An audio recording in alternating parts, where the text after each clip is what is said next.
Hello, ladies and gentlemen. I'm JT Shea, and you're not. And I'm here to welcome you to the magically unauthorized misadventures of Rocky and Bullwinkle, the only podcast that is an audio series of everyone's favorite moose and squirrel that is completely unauthorized. Translation, meaning that you did not ask for it, but here we are anyway. Each episode of Rocky and Bullwinkle is recorded live as part of the Good, the Bad, and the Geeky Live from PACKRAT Comics in Hilliard, Ohio.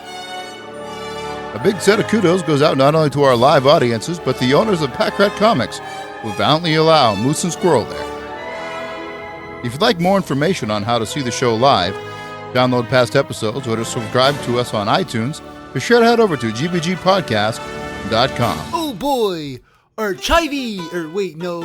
Not anchovy, the archive! Stuff. If you've enjoyed the show, please head over to iTunes and give us a review. It sure does help us out a lot when you do. Help us do what now? And now here is this week's episode of the magically unauthorized misadventures of Rocky and Bullwinkle. Far away in the remote Mount Flatten, in the far-off peaks, a valorous scientist explorer by the name of Reese Urcher is dangling by a rope, making his way up the mountain. He is doing something that no one else has done since the 60s.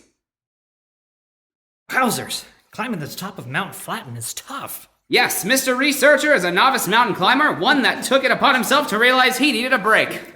Whew, I'm so tired. As Mr. Urcher drank from his water bottle and prepares for the next big climb up, something shiny caught his eye. Ooh, shiny. Was it some kind of gem? Why, no, it was... Some stupid silly rock. Not shiny at all, but... There was something strange about that rock that was lodged in a weird crevice. Urcher yanks it free as it glistens in the sun in a weird, unglisteny way. Confused, Reese Urcher places it in his knapsack on his back as he readies to throw the rope up to continue his climb. Whoa! Reese notices that he was starting to lift off the ground. He quickly uses the rope in his hand to lower himself down. That was a close one. What in the world? I was floating up in the sky because of my knapsack? That rock? Yes, that rock. When he pulls it out, he lets go as it starts to levitate itself into the air. No way am I letting you go. What is this strange new rock? It was a great question. Reese Urcher made sure to grab the rock and climbed back down Mount Flatten, taking his amazing rock to his home state of New York, where other scientists went goo-goo for the new hot find of the century. Where did you find this again, old bean? Why, I found it on Mount Flatten. Mount Flatten. Never heard of it. Everyone will know it soon. It is the place I found my find. And what a great one it was, yet, as one scientist pipes up to say... Except this isn't a find at all. Say what now? This isn't some new rock or item. Then I say, what is it, old bean? Why, this is just a rare form of Upsidasium. Upsidasium? Yes, Upsidasium. To truly grasp what Upsidasium is, though, we need to travel to the annoyingly yet cheerfully sunny day here in Frostbite Falls, Minnesota, where we join the true, extra cheerful heroes of our adventure, Rocket J. Squirrel and Bullwinkle J. Moose. Both of them who are more commonly referred to as the plucky comic animated duo, Rocky and Bullwinkle. Now, wait a sec. I thought I said you two were cheerful. You're not cheerful at all. I thought I clearly said you were cheerful. Hey, Rock, did you hear that? We should be cheerful. I didn't know what some out of you played today. And me without my pom-pom. Not cheerful was in a cheering team, Bullwinkle. He meant us in our mood. Do you get it? Oh, look at this. Here they are. All right, everybody, give me a G. Oh, brother. Give me an L. L. Give me a U. U. Give me an M. L. What's that spell? Gum, no thank you, but while most gum is under 5 calories, for some reason it gives me the tooth. But speaking of my best pal in the whole world, why so glum, chum? What's there to be happy about? Happiness is a warm puppy? No. Well, that Schitz fella only wrote so many of those darn sayings. That Schultz is in Charles Schultz. Why, what did I say? You said shit. No, Bullwinkle, that's not what I meant at all. Thanks for trying, though. But I'm bummed. Who'd have thunk that owing Hollywood money wouldn't be fun or uplifting? That seemed oddly insightful information for use at a later time. Well, Mr. Narrator, cryptic exposition is not his strong suit. Hey! Ahem. So, For those who have been living under atomic number 6 in the periodic table known as carbon, in January or so of 2016, it was announced that atomic numbers 113, 115, 117, and 118 were added to the periodic table of elements. History was made with one of the elements, element 113, being named in Asia, the first of its kind. Little did Bullwinkle know that he would be making history with these new elements as well. Oh boy, elements, I love driving cars. Yes, years ago, Bullwinkle's uncle Dewlapt passed away, bequeathing to Bullwinkle a mine on Mount Flatten.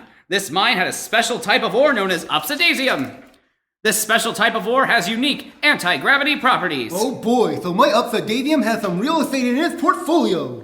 But our heroes back in the day helped turn over their supply of Upsidasium over to the United States government before those no-good nicks Boris and Natasha could get their hands on it.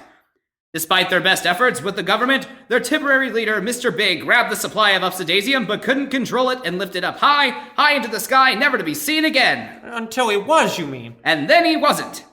Years passed and scientists found ways to disprove that Upsidasium was a unique ore or element. Well, I found a way to disprove that Upsidasium was not a unique ore or element type. Bullwinkle's Uncle Dewlap's dreams of his rare ore being included has since dissipated, and let's be real, folks, more likely forgotten. What did I forget? Oh my goodness, my keys! I forgot my keys! Bullwinkle, you don't have any keys. Well, I swore I did. As Bullwinkle wonders what else he forgot, a loud knock occurs from the door. Whoever could it be?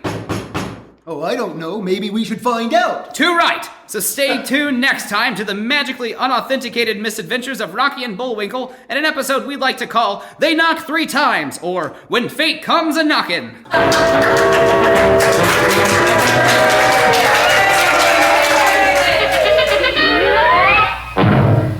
That was this week's unauthorized episode. Just a reminder that if you would like to download more past episodes, find out how to subscribe on iTunes, and more, please go to our website at gbgpodcast.com and click on the big letters that say Rocky and Bullwinkle. Just a little note that this podcast updates right here every Tuesday and is produced by D4K Studios as part of the GBG Presents podcast series. Did you enjoy the show? Maybe not enjoy it? Perhaps have a question or thought?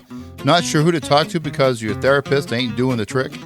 Well, email us at rockyandbullwinkleshow@gmail.com. And don't forget about the legal mumbo-jumbo. Tonight's show features characters like Rocky, Bullwinkle, Boris, Natasha, Captain Peach Fuzz, and more, who are characters created by J. Ward Productions and are owned by DreamWorks and NBC Universal.